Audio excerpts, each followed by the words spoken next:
CP24, Toronto's breaking news. Well, CP24's special G20 correspondent Craig Kielburger is out talking to people about the G8 and G20 summits and joins us now live from Adelaide and Spadina. So what are you hearing, Craig?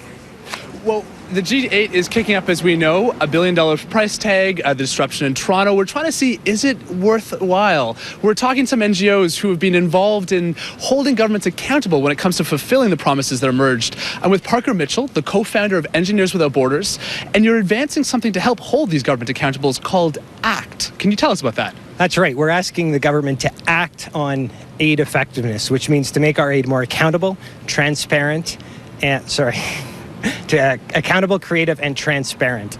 We think that these are principles that will help us spend our aid dollars much more effectively, and this will have a much bigger impact on the people in Africa that we work with.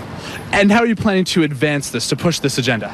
Well, we've already met with 50 MPs in their ridings. We've gathered over 5,000 signatures, and we've had over 500 letters written to MPs. We think there's a lot of MPs that are really interested, and this is across all parties, in advancing this. They just need to know more about the issues, and this is what we're planning to do.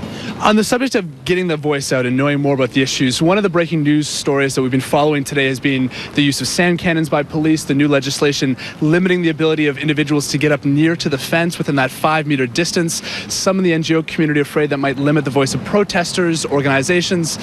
Do you feel that this might impact the work of Engineers Without Borders or other organizations seeking to advance a social message during this G8, G20 summit? I would say this doesn't really affect us very much. We have a much more practical approach to how to create change. One of our campaigns that we're running right now is called Adopt a Spreadsheet.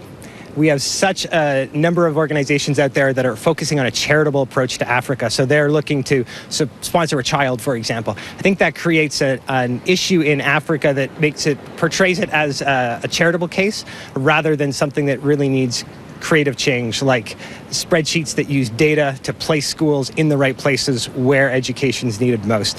So I think that's the kind of practical work we're doing. We're not interested in getting up front and trying to create a commotion or something like that. It's continuing the work the other 364 days of the year.